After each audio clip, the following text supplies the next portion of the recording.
سورۃ الکوثر مکیہ بسم اللہ الرحمن الرحیم۔ پہلے میں آپ کو اس میں ڈیٹیل میں سمجھاؤں گی، ٹھیک ہے، پھر جو آگے والی صورت پڑھاؤں گی اس میں آپ کو جو اس میں سمجھاؤں گی وہ نہیں سمجھاؤں گی، بس آپ نے جب آگے پڑھنا ہے تو آپ نے ان چیزوں کا خیال کرنا ہے، ٹھیک ہے۔ اِنَّا أَعْطَيْنَا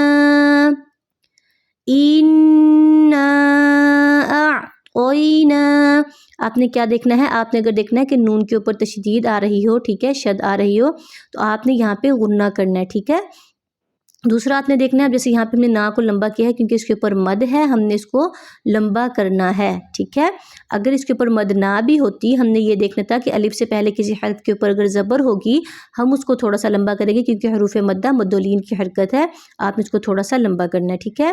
عین کو آپ نے جب بھی پڑھنا ہے حلق میں سے نکالنا ہے، اگر آپ آ کر کے پڑھتے ہیں تو وہ حمزہ کی آواز ہو جائے گی، عین کی نہیں ہوگی۔ عین کو آپ نے ہمیشہ حلق میں سے نکالنا ہے، ٹھیک ہے۔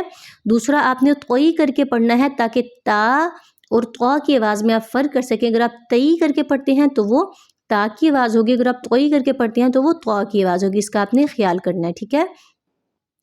نا کو ہم نے تھوڑا سا لمبا کرنا ہے کیونکہ اس کے اوپر کھڑی حرکات ہے، آپ نے دیکھنا ہے کھڑی زبر کھڑی زیر الٹا پیش کہیں آئے گی، آپ اس کو تھوڑا سا لمبا کریں گے، ٹھیک ہے، کیونکہ یہ کھڑی حرکات ہے۔ باقی ان سب کے بارے میں انشاءاللہ ڈیٹیل میں ویڈیو آئیں گی، وہ آپ دیکھ لیجئے گا، آپ کو اچھے سے تجوید سمجھ آ جائے گی، ٹھیک ہے۔ تجوید کچھ مشکل نہیں ہے، بس ہمیں تھوڑی سی چیزوں کو سمجھنا ہوتا ہے تو انشاءاللہ اچھے سے آپ کو سمجھ آ جائے گی، ٹھیک ہے۔ جو میں آپ کو قاعدے سکھاؤں گی وہ صرف جو مین تجوید کے قاعدے ہیں نا، جو ضروری ہیں بہت زیادہ، صرف میں آپ کو وہی 4-5 ہے وہ آپ کو سکھا دوں گی۔ اگر آپ ان کو سمجھ لیتے ہیں نا تو انشاءاللہ آپ کو قرآن پاک تجوید کے ساتھ پڑھنا آ جائے گا، آپ کو زیادہ لمبے چوڑے سیکھنے کی ضرورت نہیں پڑے گی، ٹھیک ہے۔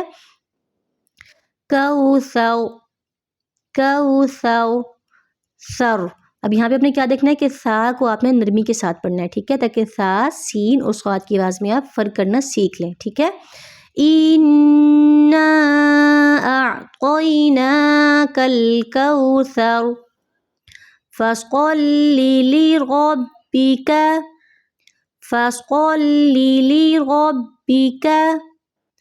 صاد کو آپ نے موٹا کرنا ہے تاکہ سین، سا اور صاد کی آواز میں آپ فرق کریں، ٹھیک ہے۔ وَانْحَرْ إِنَّ شَانِئَكَ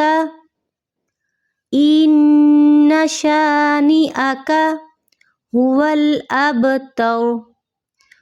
الْأَبْتَرُ وہاں پہ آپ نے قلقلہ کرنا ہے، آپ نے دیکھنا ہے قاف، طا، با، جیم، دال، یہ 5 حرف اگر کہیں آ جائیں گے آپ قلقلہ کریں گے۔ قلقلہ کہتے ہیں لفظ کو ہلا کر پڑھنا۔ آپ نے دیکھنا ہے کہ 3 صورتوں میں ان کے اوپر قلقلہ ہوگا، کون کون سی صورتیں ہیں؟ ایک تو اگر با مطلب یہ 5 حرفوں میں سے کوئی حرف ساکن ہو رہا ہو، ساکن کہتے ہیں کہ کسی حرف کے اوپر جزم کا آ جانا، ٹھیک ہے، جزم کہتے ہیں یہ جو اس کے اوپر ہے دال کی شکل کی، ٹھیک ہے۔ آپ نے دیکھنا ہے کوئی حرف ساکن ہو رہا ہو ان 5 حرفوں میں سے، یا ان 5 حرفوں میں سے کوئی بھی ایک حرف، جیسے یہ آیت یہاں پہ ختم ہو رہی ہے، آخری حرف نون ہے، آپ نے دیکھنا ہے کہ اگر ان حرفوں میں سے کوئی ایک حرف ہوگا تب آپ قلقلہ کریں گے، یا یہ والے حرف آیت کے درمیان میں اکثر کہیں وقف ہو رہا ہوتا ہے، کبھی طا کا، کبھی قاف کا، کبھی جیم کا، کبھی ایسے کوئی وقف ہو، تب آپ نے قلقلہ کرنا ہے، ان 3 صورتوں کے علاوہ قلقلہ نہیں ہوگا، ٹھیک ہے۔ إِنَّا أَعْطَيْنَاكَ الْكَوْثَرَ فَصَلِّ لِرَبِّكَ وَانْحَرْ إِنَّ شَانِئَكَ هُوَ الْأَبْتَرُ سورۃ الماعون مکیہ بسم اللہ الرحمن الرحیم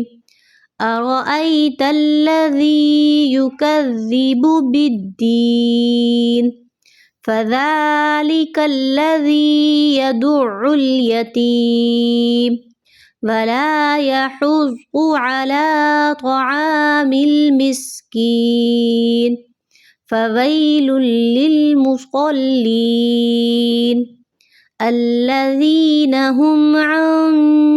صَلَاتِهِمْ سَاهُونَ الَّذِينَ هُمْ يُرَاءُونَ